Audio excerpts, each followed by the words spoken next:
All right, even though Hoyer hasn't started many games in recent years, when he has, it actually hasn't gone so well. Hoyer's lost the last 11 games he has started, dating all the way back to, coincidentally enough, week 4 in 2016 when he led the Bears to a win over the Lions. In those 11 losses since, Hoyer has just 7 touchdowns to 8 interceptions. His teams are averaging fewer than 17 points per game. All right, Andrew Callahan is sticking around with us. Tom E. Curran is rejoining us from Foxborough.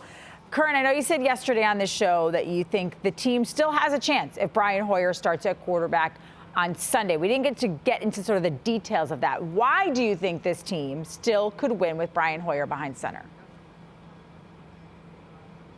Because he knows what he's looking at.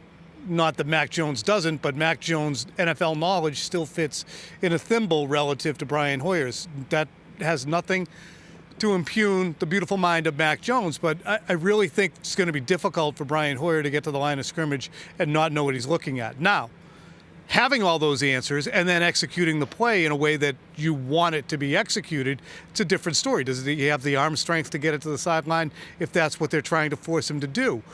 Well, we'll see about that, but to me, if you want a guy who can come in and manage a game, and if the Patriots had merely managed the games in 2 weeks out of their 3 so far, they might have gotten wins.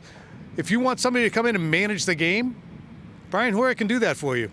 Do you agree, Andrew? Can they win with Brian Hoyer under center on Sunday? Yeah, 100%. I mean, you look at his last start, which we showed some of the highlights instead of any of the lowlights, which we all remember that game from Kansas City, 26-10. They were in that game. They left at least a field goal on at the end of the first half, and then also when Brian Hoyer gets pulled for fumbling at the 10-yard line, you had 10 points there. They almost beat Patrick Mahomes on the road with a defense that back then was less talented than it is now. Not to mention, we can talk about Aaron Rodgers. Who's Aaron Rodgers throwing to?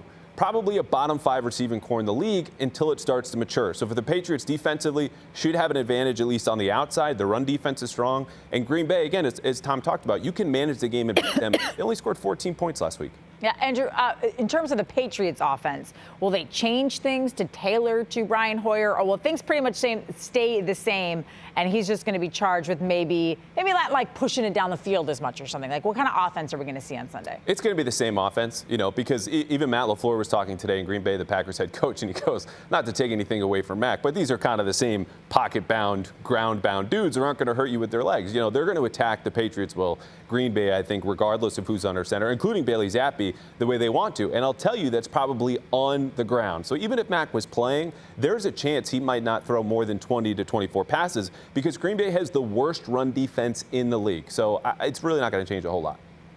Curran, why not Bailey Zappe? That seems to be a pretty popular question this week from fans. Like, if you're going to draft this kid and make him your third-string quarterback, why not at least give the young kid a look?